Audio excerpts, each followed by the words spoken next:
Hey everybody, this is Brenda Devine from Purpose 8 Institute, and you're listening to my podcast, Living a Life of Purpose, where we discuss the importance of purpose in our everyday lives. Discovering and living out your purpose keeps you focused on God's purpose. That is sharing the good news of salvation with others. This podcast is for people like me, still searching for the answers to who am I and why am I here? You and I were designed and created by God for purpose, and we have much to do. You can listen and subscribe to my podcast, Living a Life of Purpose with Brenda Devine on Anchor and all other podcast platforms.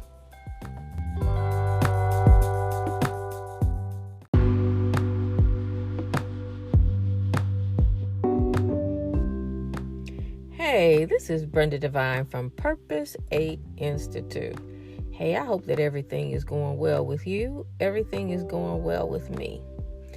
Hey, I want to thank you again for spending time with me on my podcast, Living a Life of Purpose. So today's topic is disappointments, a subtle pathway to pride. So I want to share with you about an experience that I've had and a little bit about this journey that I'm on, living a life of purpose. So I know my purpose, and or at least I've had a glimpse of it, and it just seems to manifest in different ways the last 4 to 5 years, and now it's in a season of building. So I have a project that I'm working on, and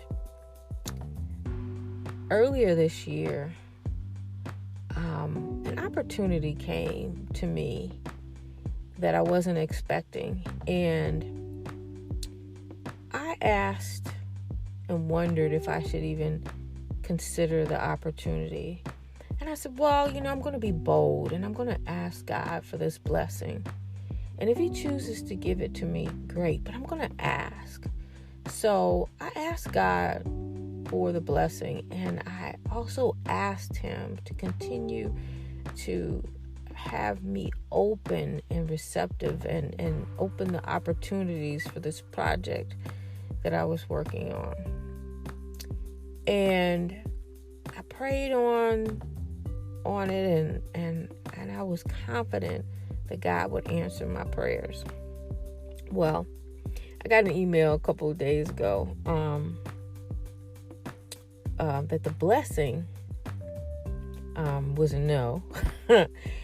But 2 weeks ago, or really 3 weeks ago, I got a yes on the project. The calling that God has put me on this path for that I didn't expect.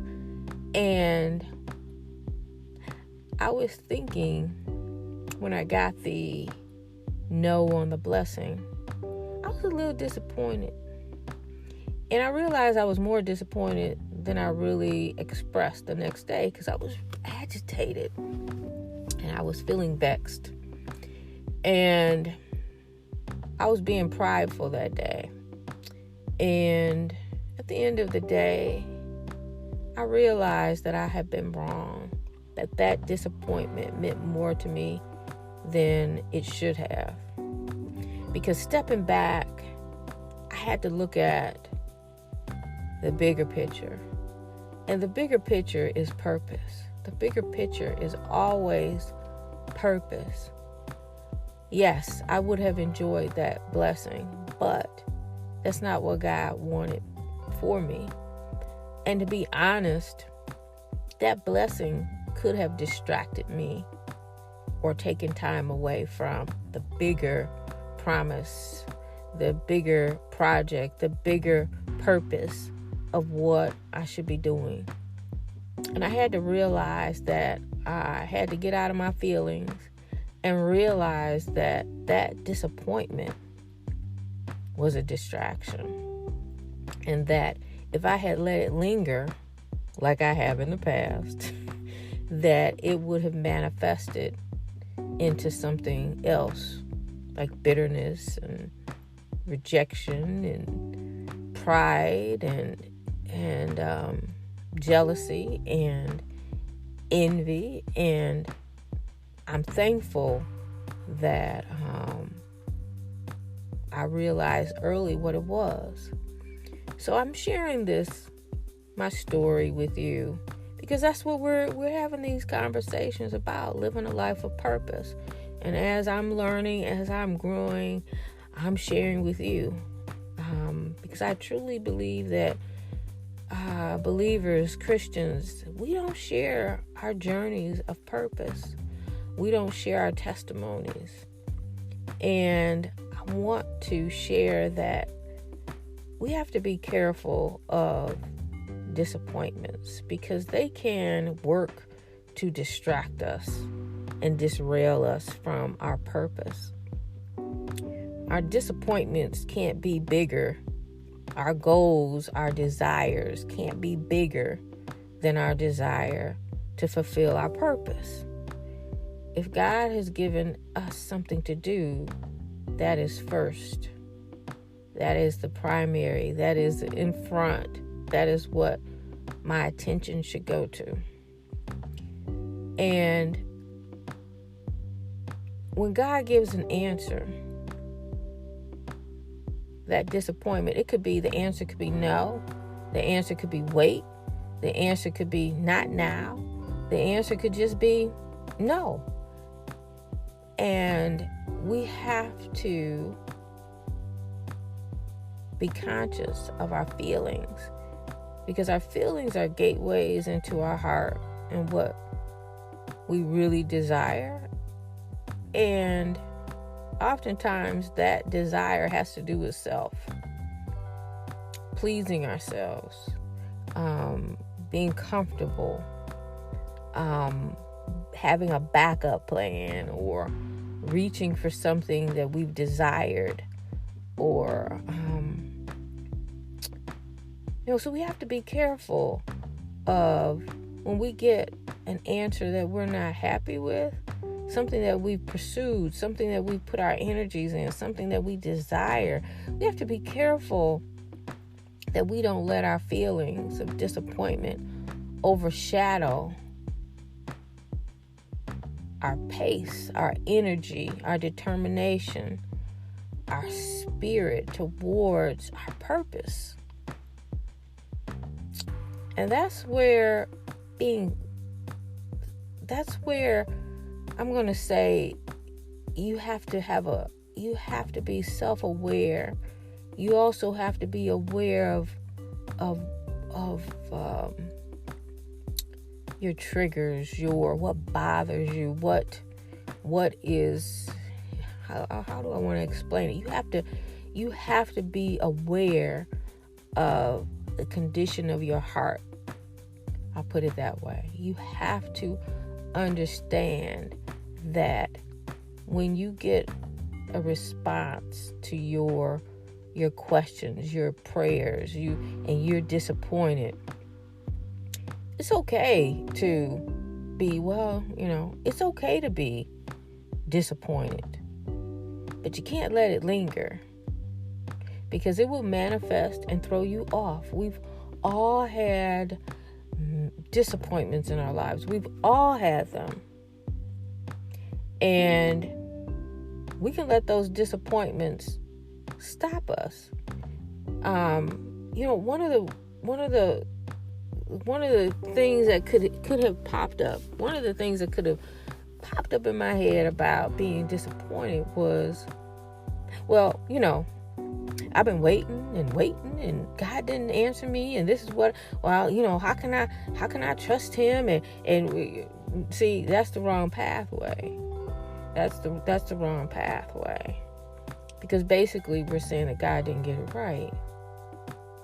And that's wrong. See, that's the pathway that leads to, that's the subtle pathway that leads to pride. That's the pathway that's going to get you in trouble. That's a pathway that creates a distance between you and your Creator. When we start saying, well, why didn't God do that? And why was that answer no? Why did he not bless me? Why did he not? Okay, so let's back up. God can do whatever he wants to do. Okay? Seriously. And I'm talking to you and I'm talking to me. God can do what he wants to do. He is the creator and we are the creation. You can be disappointed and be in your feelings for a minute. But you eventually got to get out of it and get back focused, aligned to his will, and back on track and back on your pathway of living your life of purpose. You can't be sitting up here mad at God and got an attitude and trying to be about purpose. You can't be downtrodden and like nothing ever works out for me. I don't know if this is working. I don't know. Okay. Maybe it was a test. Maybe God's testing your character. Maybe he's testing your response. Maybe he's testing, if I bless you, you happy with me. If I don't bless you, you mad. Okay, so that speaks to our character. Maybe he's testing your response. Maybe God was testing my response and telling me, okay, Brenda, you getting better, but you still got some stuff you need to work on. There's still some things you need to learn about being a servant, about being patient and long-suffering, about accommodating yourself to a space that I want you to be in. Maybe. But this is the thing that I do know. And this is the thing that we have to realize. That God is the creator and we are the creation. He is God and we are not. He is Lord and we are the servant. He pours us out and we are empty to do his will. And irregardless of any of the disappointments that we've had or having right now, it doesn't matter. We have to get our emotions in line and still follow and do what he asks. Because until we can be the servant that he wants us to be, we will continue to have these lessons.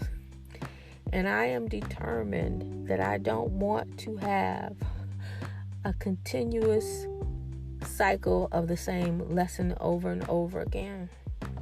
I want to grow. I want to serve him. I want to move and elevate to the faith that he gives me the ability to, and to do the things that he's designed me to do. And I can't do that lingering in disappointments and questioning my God's authority. So, as we go along this life of purpose, we're going to have some ups and we're going to have some downs. We're going to have some things we're not really happy about. We're going to have some things that we are joyous and ecstatic and in peace and in love about. But there's going to be some times when we're disappointed. And out of that lesson, we have to humble ourselves. That means that we have to realize who is God and who is not. And that means that we have to understand who we are and our position in this journey. And we bow down and we submit to God's plan and not our own. And we go on. And we go on. Because to do otherwise, we don't want to do that. There is no life without God. There is no life without God. So we continue on our journey in purpose as a servant. Humble in mind, humble in thoughts, humble in deeds, humble to God, and then humble to people. And yes, it's a process. I'm learning, and it's a process. And then I'm not always getting it right. And then I am resetting and learning and keep going, because we have to. Anything that we want to do for God and for men and for people and for this world and for our communities, it involves us being humble and realizing that we are not the standard and that we are not in control. So I'm encouraging you, as I encourage myself, to not let the distractions of the world, the disappointments that we encounter, lead you or me onto the subtle pathway of pride. So this is Brenda Devine from Purpose 8 Institute. Hey, I'll talk to you in a little bit. Bye-bye.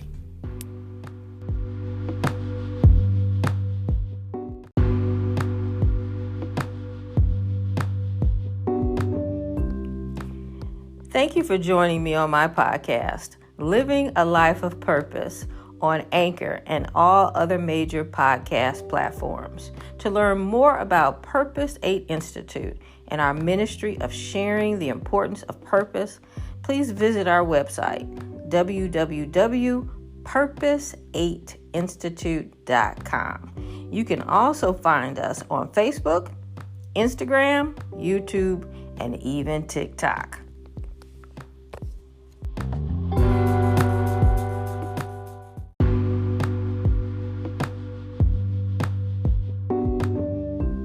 If you would like to learn more about purpose beyond this podcast, Living a Life of Purpose, you can also purchase one of my books that are available on my website, purpose8institute.com, and also on Amazon.